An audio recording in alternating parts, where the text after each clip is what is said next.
Hai, jumpa lagi dengan Dokter Hari. Kali ini saya ada di Pantai Tamendau, Gorontalo. Di sesi kali ini saya akan membahas topik baru lagi, yaitu tentang asma. Ya, Anda penderita asma atau yang mungkin sering sesak dengan suara yang ngik-ngik-ngik begitu, lebih baik Anda mendengarkan topik kali ini karena kali ini saya akan membahas lebih lengkap tentang asma. Sebelum kita bahas lebih dalam tentang asma, kita kembali dulu ke studio. Oke, sekarang saya udah di studio. Asma adalah penyakit dengan ciri meningkatnya respon saluran napas bagian bawah terhadap berbagai rangsangan dengan manifestasi berupa penyempitan jalan napas. Nah, akibat penyempitan jalan napas tersebut biasanya akan muncul suara napas yang terdengar seperti ngik-ngik atau mengi.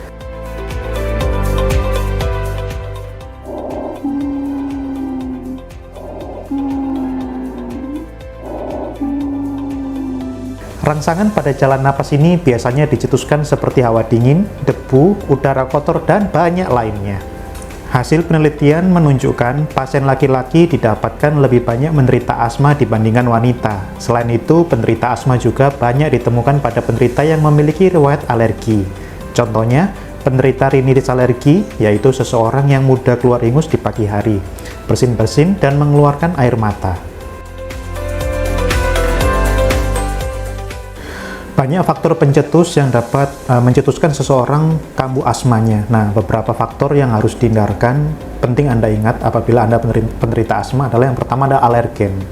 Alergen adalah zat yang memudahkan terjadinya alergi, contohnya seperti debu rumah, spora jamur, serbuk tanaman.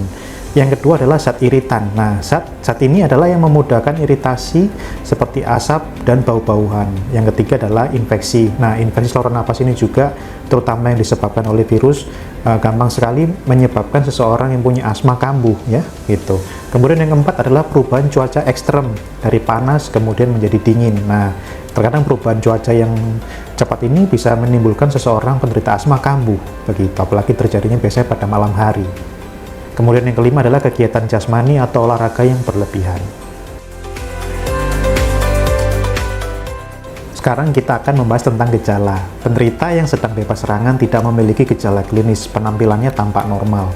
Namun, apabila terjadi serangan, maka penderita asma akan tampak bernapas cepat dan dalam, seolah-olah sedang membutuhkan oksigen yang sangat banyak.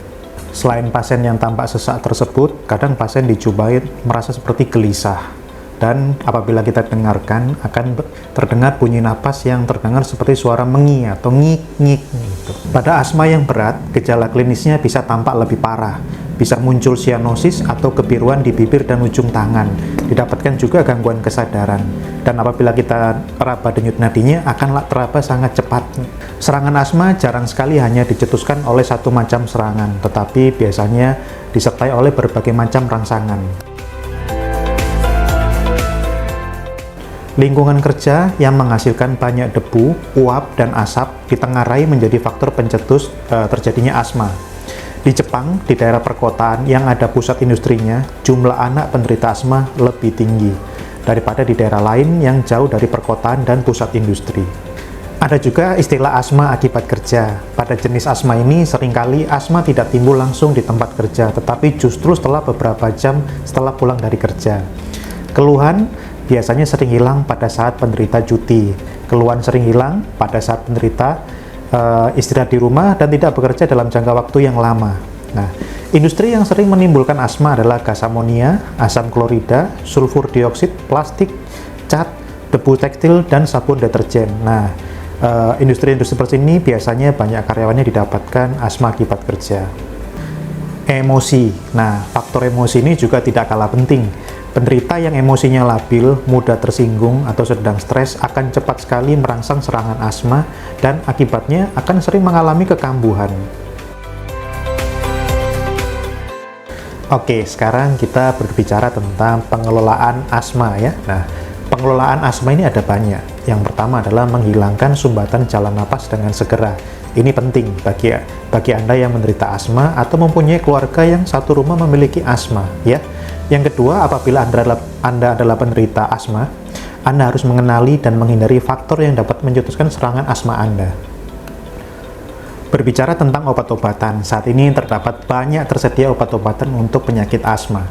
Nah, salah satunya yang paling sering digunakan adalah golongan agonis reseptor beta adrenergik ya, yang berfungsi merangsang pelebaran saluran napas.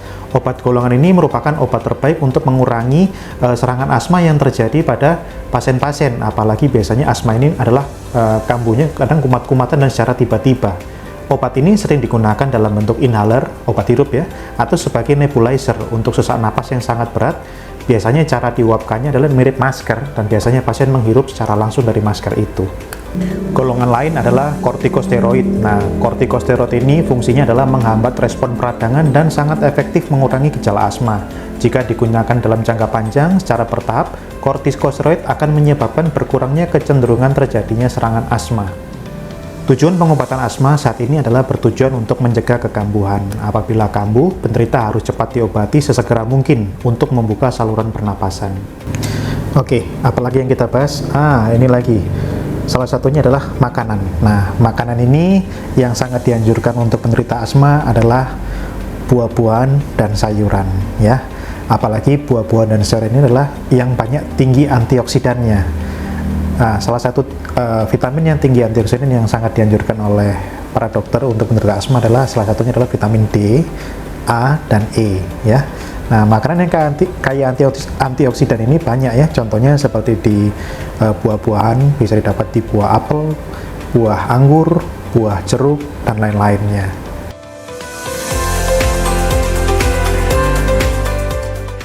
Oke, sekarang saya akan membagikan tips tentang membersihkan rumah. Nah, rutinitas satu ini kadang sering dihindari oleh penderita asma. Kenapa? Karena biasanya ketika membersihkan rumah, banyak debu yang berterbangan. Nah, kali ini saya akan memberikan tips. Tips yang pertama adalah menggunakan masker ya. Nah, masker ini biasa sering dilupakan oleh penderita asma, padahal masker ini adalah hal yang penting ya ketika membersihkan rumah. Nah, masker ini fungsinya adalah mencegah debu yang ketika kita sedang membersihkan rumah masuk ke dalam hidung dan pernapasan. Nah, jadi gunakan ini ya. Nah, masker ini selain kita gunakan untuk membersihkan rumah ya, sebaiknya untuk penderita asma juga ketika keluar rumah gunakan masker, karena kita tidak tahu di depan rumah atau dimanapun di luar rumah kita akan berhadapan dengan debu atau zat-zat alergen lain yang dapat menyebabkan asma Anda kambuh, seperti itu. Tips yang kedua, tips yang kedua ini adalah menggunakan lap basah. Lap basah ini sangat berguna bagi Anda. Gunakan ember yang berisi air dan lap, kemudian bersihkan area di atas meja atau di perabot manapun menggunakan lap basah tersebut. Tujuannya menggunakan lap basah ini adalah tujuannya agar debu yang menempel di meja, kursi, dan lain-lain tidak berterbangan apabila Anda tidak menggunakan lap basah. Nah, ini kan berbeda sekali bila Anda menggunakan lap yang kering. Ketika Anda lap kering atau menggunakan sapu yang kecil, biasanya debu itu akan berterbangan, dan mungkin Anda secara tidak sengaja menghirup debu itu. Apabila Anda tidak menggunakan masker, makanya biasanya asma Anda akan sering kambuh. Tips yang ketiga adalah menggunakan alat ini ya. Nah, alat ini biasa kita sebut sebagai alat penyedot debu ya. Nah, alat ini sangat berguna sekali. Kenapa? Ketika Anda membersihkan rumah dengan alat penyedot debu ini, alat ini langsung menyedot, tidak menyapu seperti yang kita lakukan biasanya. Apabila kita menyapu, debu akan berterbangan. Tetapi dengan alat ini, biasanya debu akan terhisap ke dalam dan lebih aman. Nah, seperti itu. Apabila Anda menderita asma, biasanya alat seperti ini lebih berguna, ya. Oke, itulah tadi informasi kesehatan seputar asma. Semoga informasi ini dapat berguna bagi Anda. Kalau Anda suka dengan informasi ini, jangan lupa like dan subscribe, dan tunggu informasi kesehatan selanjutnya di channel ini. Sampai jumpa.